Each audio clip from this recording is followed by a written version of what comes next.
En 1965, dans l'ex-Congo belge, un coup d'état militaire porte au pouvoir un certain Mobutu Sese Seko. Le nouvel homme fort de Kinshasa est un fan de football. Appuyé par les puissances occidentales, il se dit porteur d'un projet pour son pays et pour l'Afrique qui ressemble à bien des égards au panafricanisme de Kwame Nkrumah. Il voulait devenir le plus grand président africain et il a utilisé les sports pour faire sa campagne et sa publicité. Tant mieux, mais pour nous, ça réussit. Parce que Mobutu s'était investi, ce n'était pas possible. Encouragé par Mobutu, les équipes congolaises prospèrent et en 1967, Engelbert remporte la Coupe d'Afrique des clubs champions face à la Santé Kotoko du Ghana. Fort de ce succès, Mobutu veut imposer l'équipe nationale dans les grandes compétitions sportives.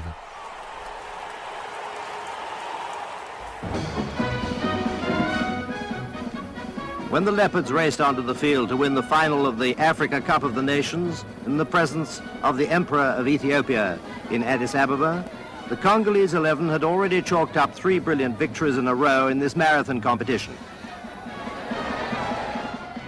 What a magnificent team the Leopards are, owing so much to the inspiration of President Mobutu.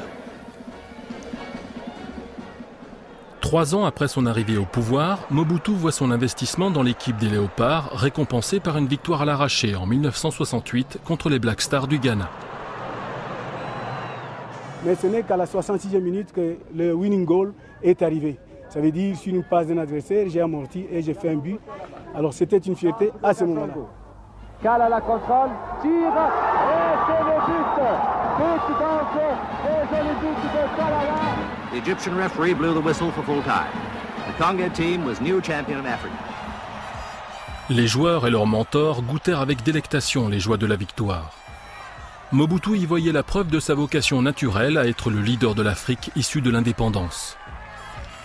Il pensait pouvoir réussir là où Nkrumah avait échoué. Le sport, croyait-il, allait unifier et apaiser une population impatiente de vivre enfin. En 1974, il caressait toujours le même rêve. Vous savez que vers les années 73 et les années 74, les Zaïre, actuellement, République démocratique du Congo, était au top sur le plan économique. Il y avait beaucoup d'argent. L'économie marchait très bien. Rappelez-vous, c'est la même année, 74, il y a eu les championnats du monde de boxe, ici à Kinshasa. Mohamed Ali et Georges Foreman. Invité par Mobutu, Mohamed Ali oblige le monde à braquer les projecteurs sur le Zaïre. Il partage avec le président un credo. Les Noirs africains sont prêts à partir à la conquête du monde.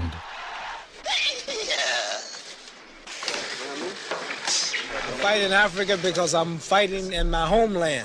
Je me bats en Afrique parce que je me bats dans mon propre pays. America's not my original homeland. My original homeland is Africa.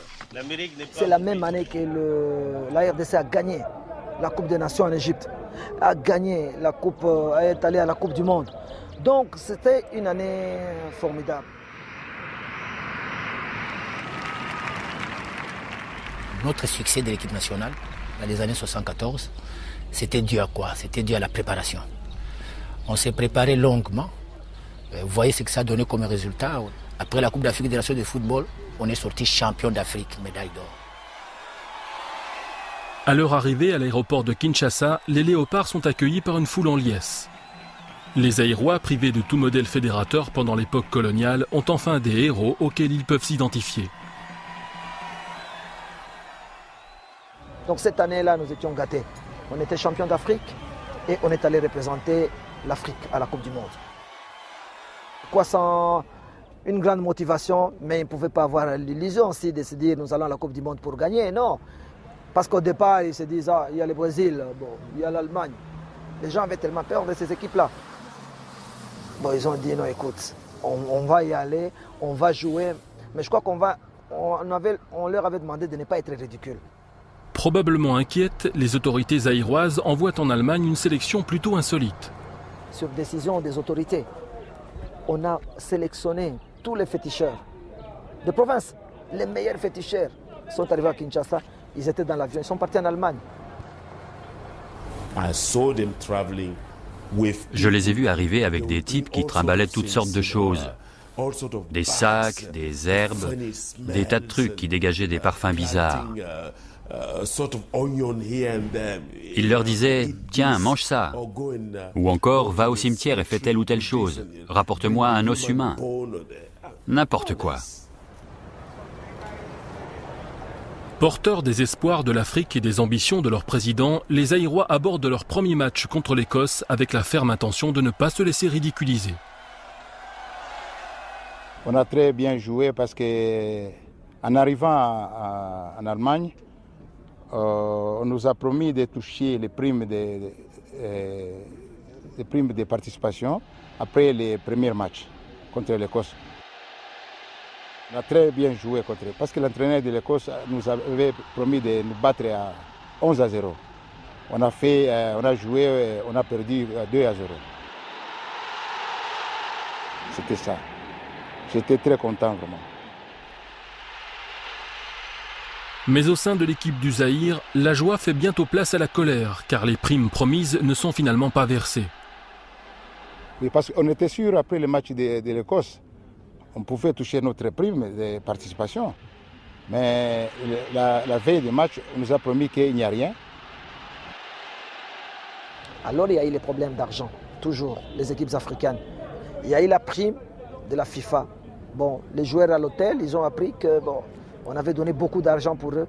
Alors avant la Yougoslavie, ils ont exigé l'argent. Ils ont dit, on nous a dit de donner l'argent. Ah non, il n'y a pas d'argent. Alors il y a eu un climat de méfiance. Les joueurs d'ailleurs, 2 heures avant le match, ont refusé de jouer. Mais ils ont joué avec la détermination de ne pas s'engager. En fait, les matchs de la Yougoslavie, ils l'ont saboté. Ils n'ont pas voulu jouer. Et ils l'ont perdu. Certains commentateurs verront dans la prestation du Zaïre ce jour-là le signe de l'immaturité du football africain, alors qu'en fait, les joueurs avaient tout simplement décidé de se mettre en grève. On ne voulait pas jouer. Si vous voyez les films, on ne voulait pas jouer. On marchait sur le terrain. C'était clair. Il faut visionner bien les films. C'était clair. Le Zaïre perdit 9-0. Ce fut l'une des défaites les plus cuisantes de l'histoire du tournoi. La réception des joueurs à leur retour était aux antipodes de l'accueil qu'ils avaient reçu après leur victoire en Coupe des Nations. On avait tout mis à mal. Tout était oublié. Tout était tombé après la Coupe du Monde. On était tous tombés. Et je vais vous dire quelque chose.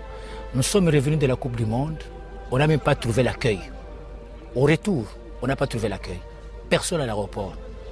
Nous avons été ramassés par des taximens, c'est-à-dire des fanatiques qui nous aimaient, qui nous ont trouvé qu'on traînait à l'aéroport.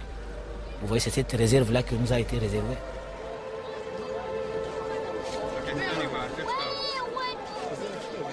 On devait même les féliciter, mais ils sont rentrés avec des problèmes, pratiquement mis à l'écart, sous décision du gouvernement. À quoi bon ça donne au football? Certains sont rentrés dans les marchés, ils sont devenus des commerçants. Ils ont commencé à vendre des cacahuètes. On pouvait peut-être après la Coupe du Monde aller évoluer en Europe, avoir des contrats dans des équipes européennes. Ça n'a pas été. Nous sommes revenus au pays. On était abandonnés. C'est la FIFA que nous on tenait beaucoup. Parce qu'on savait bien qu'après la Coupe du Monde, un joueur qui a joué la Coupe du Monde doit être quand même quelque part riche. Même pas riche, mais noble. Mais nous, si vous arrivez à aller voir là où nous habitons, vous allez pleurer. Vous n'allez pas accepter d'aller vivre. Vous ne vivrez jamais dans ces conditions-là. Et c'était ça, et c'est ça. Je pense que c'est un réveil. Le Cameroun, s'il avait commencé aussi pour la première fois, certainement qu'il aurait eu des problèmes. Je pense qu'il faut qu'on pardonne quand même la RDC.